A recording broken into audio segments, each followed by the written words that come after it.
Olá, sejam muito bem-vindos ao programa A Hora do Boi. Todos os ângulos da pecuária estão aqui. Mercado, pesquisa, tecnologia, sustentabilidade, bem-estar animal, além, é claro, das notícias que interessam ao setor. Eu sou o médico veterinário José Arthur Martins e no programa de hoje nós vamos discutir um tema, como sempre, bastante interessante, que é pastagens degradadas e a recuperação dessas pastagens.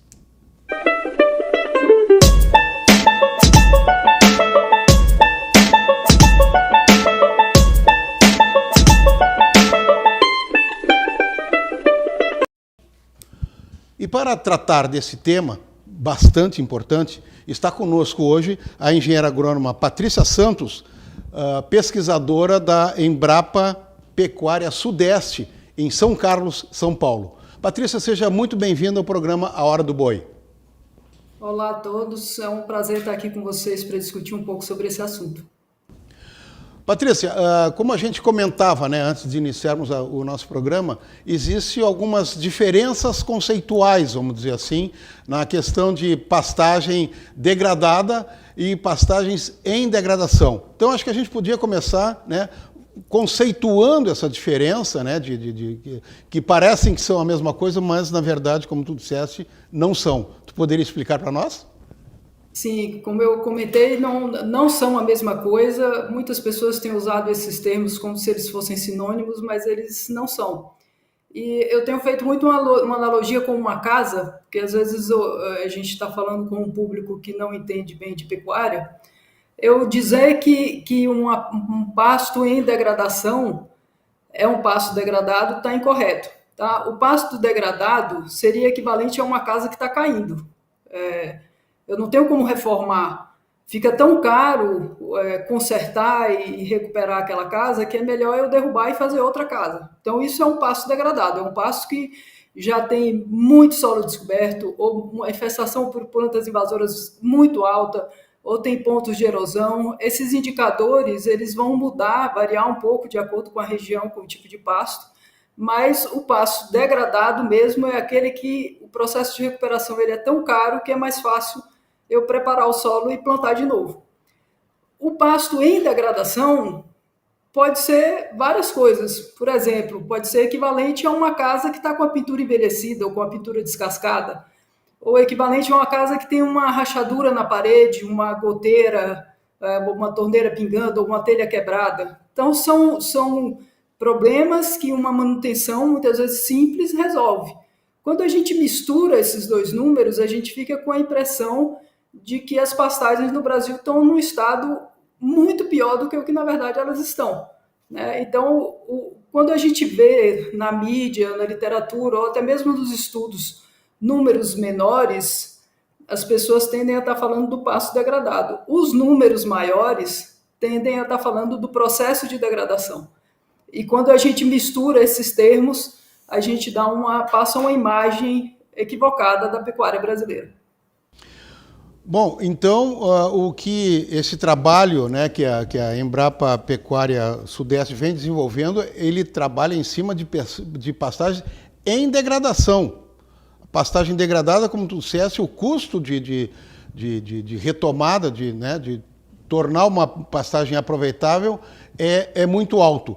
Em que segmento desses dois conceitos é que saiu uma notícia esse dia de que o governo brasileiro liberaria uma faixa de crédito, alguma coisa nesse sentido, para o melhoramento dessas pastagens degradadas? Essa foi a informação. Na verdade, seriam de pastagens em degradação? É isso?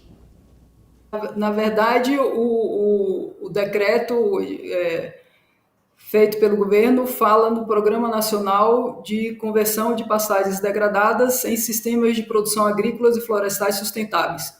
Então, o que se tenta fazer com esse decreto é pegar essa área que pode estar degradada ou em degradação, e isso aqui é uma coisa que nós teremos que discutir, comunidade científica, setor produtivo, nós vamos ter que discutir isso para alinhar melhor esses conceitos e esses indicadores de forma regionalizada. O que é uma passagem degradada, uma passagem de degradação no Pampa, Isso é diferente do que é uma pastagem degradada ou em degradação na caatinga. São plantas completamente diferentes, um ambiente completamente diferente.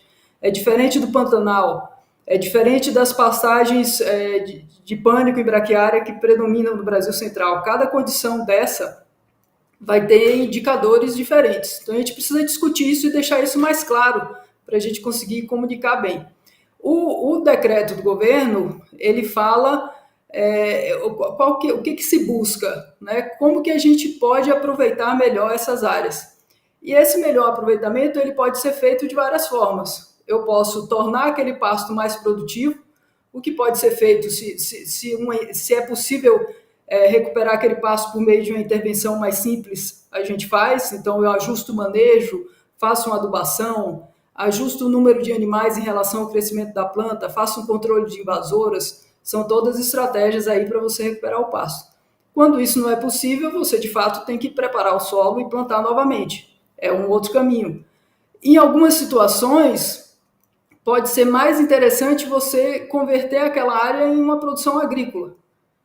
Em outras situações ainda, pode ser mais interessante você restaurar a vegetação nativa. Pode ser áreas de aptidão de uso da terra muito, muito baixa, áreas que não têm aptidão para o cultivo, nem para pastagem, nem para floresta plantada. Então, essas são várias alternativas que podem ser utilizadas, né? E a proposta do programa do governo é explorar essas alternativas. Bom, você queria me dizer, Patrícia, qual é o tamanho da área de pastagem em degradação, que é que realmente pode, né, se teria um aproveitamento melhor mediante um tratamento adequado em relação ao outro. O que tem hoje no Brasil de pastagem em degradação, e se tu tiver essa informação, claro, da minha região, aqui, da região do Pampa, né, e em relação às pastagens degradadas, que tamanho é esse? O Brasil tem hoje cerca de 160 milhões de hectares de pasto geral, tá? Esse número ele tem menos divergência nas estatísticas.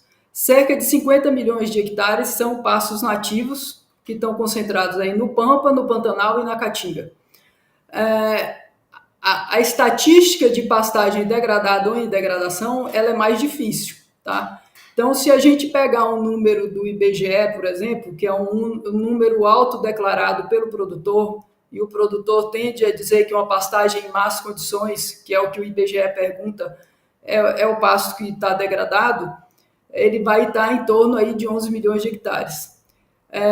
O LAPIG e o MAP Biomas, eles mostram um dado que não é exatamente degradação de pastagens, eles mapeiam vigor das pastagens, porque eles estão tentando fazer um mapeamento usando imagem de satélite.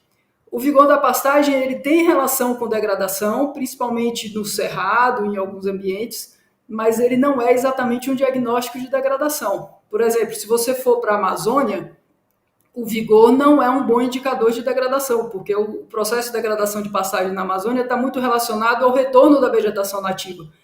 Então, o vigor do pasto, na verdade, é alto, porque a vegetação nativa está voltando na forma de como planta invasora, para quem está olhando para o pasto, né? Então, esse número tem algumas limitações do ponto de vista de método, e ele considera todos os níveis de degradação. Ele não considera só o pasto degradado, ele considera pasto em degradação leve, intermediária e severa.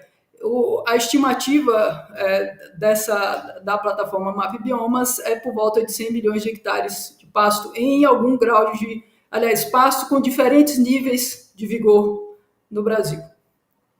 Ou vigor médio a baixo, né? Seria um.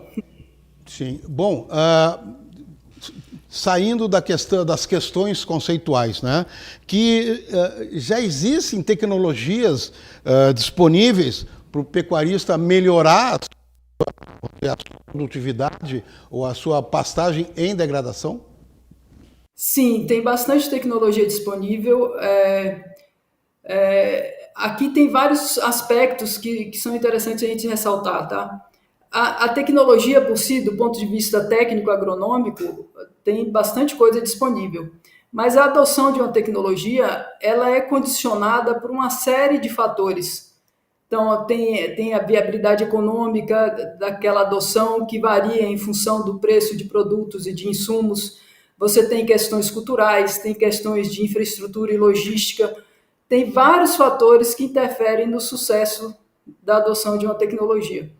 Então, quando a gente vai para tentar tratar um problema como esse, a gente não pode ir com uma solução simplista, pensando só que tem tecnologia disponível, então o problema está resolvido. Na verdade, o problema ele é mais complexo e a gente precisa olhar ele de forma mais ampla para, de fato, encontrar umas soluções. Bom, isso envolve, claro, né, muita tecnologia, mas é possível fazer uma recuperação, né, dessas pastagens apenas com o manejo, ou é necessário um pouco mais de intervenção, do tipo o uso de fertilizantes e outros bioinsumos? Como é que funciona? Como é que se faz, né, para se tratar, na prática, de uma recuperação de uma área em degradação, né? O primeiro passo é você olhar a fazenda como um todo e fazer um planejamento para a fazenda. Então, você pode intervir no pasto de várias formas, isso depende de um diagnóstico que é feito da situação do pasto naquele local e de um plano daquela fazenda. Qual que é o objetivo daquela fazenda, quanto que ela espera produzir, qual que é a capacidade de investimento do produtor, qual que é o capital de giro que ele tem, tudo isso precisa entrar nesse planejamento. Então, a gente começa a programar a recuperação dessas áreas dentro do contexto de um plano que considera a fazenda como um todo. Tá? E aí tem várias técnicas que podem ser usadas. A mais simples, mais rápida e direta é ajustar a relação entre o quanto que o capim cresce e o tanto de animal que tem consumido aquele capim. Sempre que eu tenho mais animal do que aquela pastagem é capaz de comportar, eu prejudico o desenvolvimento da planta. Depois a gente começa a acertar o manejo da pastagem. Então, aqui tem uma gama enorme de recomendações para os vários tipos de plantas forrageiras, as pessoas encontram isso com facilidade na internet. Então, eu preciso ajustar. Todas as plantas elas têm características, elas têm limites de altura de desfolha que devem ser respeitados, ou intervalos de desfolha que devem ser respeitados. Então, a gente deve buscar essas recomendações e adotar essas recomendações. Depois a gente pode entrar com estratégias de uso de fertilizantes ou de uso de suplementos proteicos energéticos. Aí é quando a gente já está partindo para um processo, para um sistema de produção um pouco mais intensivo. Né? Mas também isso tudo tem que ser planejado diante da realidade daquela propriedade. Bom, alguns programas atrás a gente tratou de um assunto do sombreamento, né? de uso de sombra como uma tecnologia até de melhoramento, não só de pastagens, mas até de melhoramento da condição de bem-estar animal em uma propriedade. Seria no momento, né, de se iniciar uma recuperação dessa pastagem em degradação, seria um bom momento de se promover tipo uma integração lavoura e pecuária ou uma integração lavoura-pecuária-floresta, né? A floresta, na verdade, teria pelo menos duas utilidades, né? O reaproveitamento na questão da madeira e o sombramento dos animais, que é uma preocupação hoje, né? Em função de todas as questões climáticas e do próprio bem-estar animal. Seria o momento de se trabalhar com esse foco? Essa é uma alternativa, sim. Você pode partir para sistemas integrados, né? Que podem ser de pecuária e floresta ou de lavoura e pecuária. Lavoura, pecuária e floresta também é possível, mas é menos adotado. O que a gente tem visto mais no campo é lavoura, pecuária ou pecuária e floresta.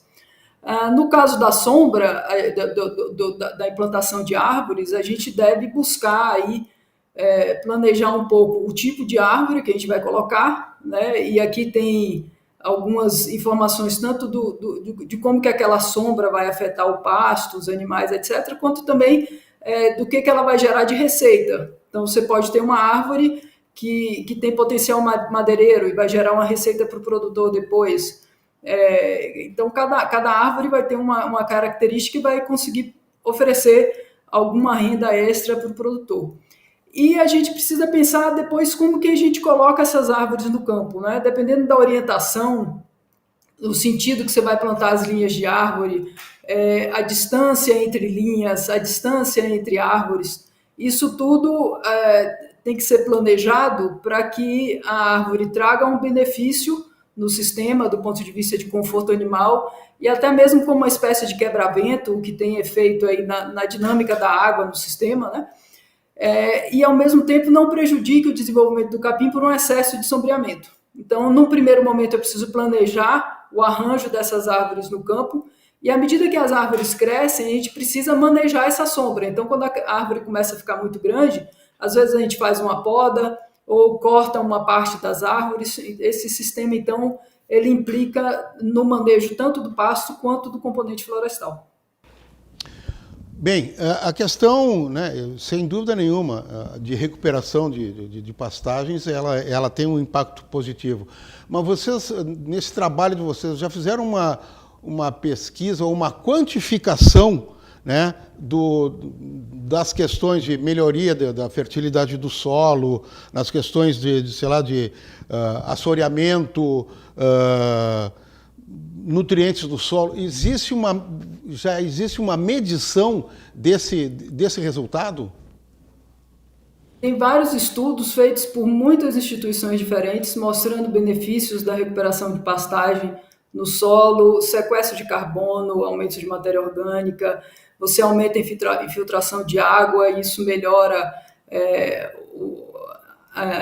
revitaliza, digamos assim, nascentes, corpos d'água. Então, tem muitos trabalhos mostrando os benefícios do ponto de vista do ambiente, né, prestação de serviços ambientais e do ponto de vista de produção.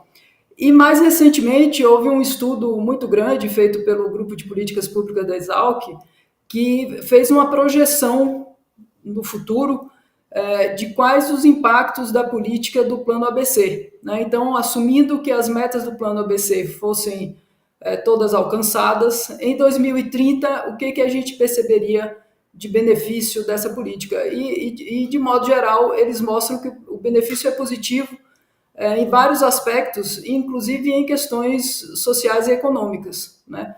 Então, é um estudo bastante completo, esse estudo está disponível na internet, é bastante interessante consultar depois.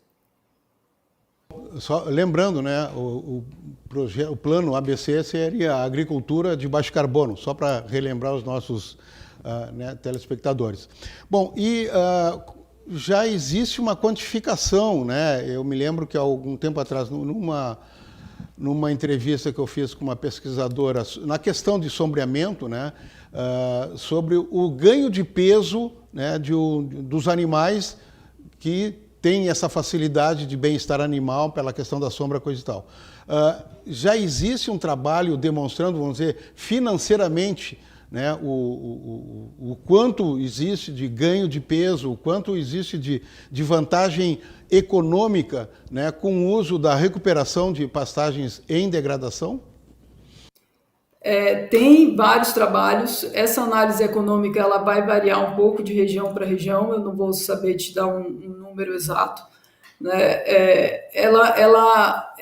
Essa análise ela vai mudar tanto em função da condição que está no pasto e das técnicas que precisaram ser aplicadas para recuperar o pasto, quanto do próprio plano da fazenda em si. Né? Então, a recuperação de pastagem ela tem aspectos positivos, tem estudos que mostram isso, mas em última instância você precisa avaliar isso caso a caso.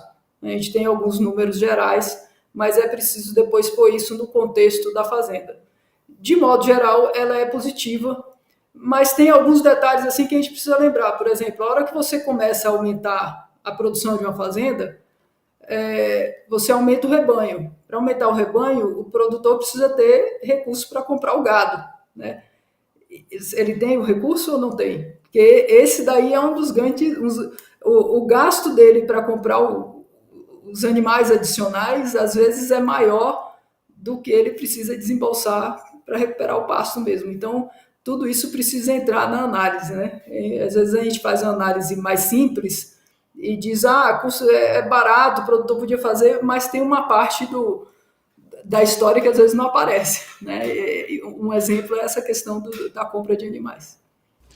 Bom, o tema, né, efeito estufa, gases do efeito estufa e o clima, coisa e tal, é um tema, é um assunto que tá aí, tá na moda, tá sempre rodando, né, as conversas. E já existe uma pesquisa ou algum trabalho que demonstre o quanto de resgate de carbono, né, se pode conseguir, né, a lucratividade, vamos dizer assim, no uso de recuperação de pastagens? Tem vários estudos nessa linha, inclusive o próprio Plano ABC usa alguns números como base, né? Então, de fato, a recuperação de pastagem contribui para o sequestro de carbono no solo. Esse sequestro de carbono do solo, ele é um pouco polêmico. Algumas pessoas não aceitam muito que isso seja contabilizado, por exemplo, num inventário de emissão de gases, porque eles alegam que isso pode ser liberado novamente para o ambiente depois, né? Mas não há dúvida alguma que quando você recupera o pasto, você passa a manejar o pasto de forma adequada, aumenta a matéria orgânica do solo. Isso qualquer produtor que acompanha a análise de solo de sua propriedade percebe isso. Tem lá na análise de solo, tem um dos indicadores é matéria orgânica. Então, quando aumenta a matéria orgânica é porque houve sequestro de carbono. Então, isso tem muitos estudos que mostram e com certeza muitos produtores já perceberam em suas propriedades. Bom, então está comprovado que, né, uma recuperação de pastagens, né, em degradação ou até de uma pastagem degradada, como, né, conceitualmente a gente conversou isso no início do programa, ele tem um balanço, ele é positivo, quer dizer, vale a pena, inclusive pela questão do resgate de carbono, é isso? Sim, ele é muito positivo, a gente só precisa agora criar condições favoráveis para que isso aconteça, né? Porque não adianta a gente supor também que a situação é a que está presente sem um motivo por trás, né? Então, a forma como a produção se dá hoje, ela tem uma série de condicionantes que não são só técnico-agronômicos. Tem questões de mercado, de preços de insumo, de preços de produto, de logística, de capacitação, de disponibilidade de assistência técnica, tem uma série de outros condicionantes que precisam ser olhados. Então, se a gente quiser transformar essa realidade, a gente precisa olhar todo esse ambiente e construir uma estratégia inteligente para, de fato, fazer essa transformação. Muito bem. Patrícia Santos, engenheira agrônoma, pesquisadora da Embrapa Pecuária Sudeste, em São Carlos, São Paulo. Eu agradeço demais a tua participação e trazer essa informação qualificada aqui para os nossos ouvintes. Eu deixaria mais alguns instantes para as tuas considerações finais e acrescentar, né, alguma informação, algum tema que a gente não tenha abordado aqui ao longo do nosso programa. Eu agradeço aí bastante a oportunidade, né, de trazer esse tema para debate com os espectadores. E eu acho que uma mensagem interessante é a gente pensar, a gente tem focado muito o debate em torno da questão da pastagem em degradação ou degradada. Mas, na verdade, a gente precisa lembrar que o Brasil tem cerca de 160 milhões de hectares de pastagem. Essa área ela vem se transformando ao longo dos anos. Tá? Então, a agricultura tem avançado, tem uma série de mudanças no uso da terra. É uma área muito grande, ela é quase equivalente à área do Cerrado brasileiro. E o que acontecer com essa área daqui para frente vai ditar muito do que será a agricultura no futuro no Brasil. Então, esse debate ele precisa acontecer, né? Como que a gente gostaria que essa área de pastagens se transformasse ao longo dos próximos anos? Esse é um debate que a sociedade brasileira precisaria fazer. Muito bem, muito obrigado, Patrícia Santos. Gostou do programa? Deixe o seu like e agite ali o sininho para receber informação qualificada toda semana. O programa Hora do Boi volta na semana que vem. Até lá!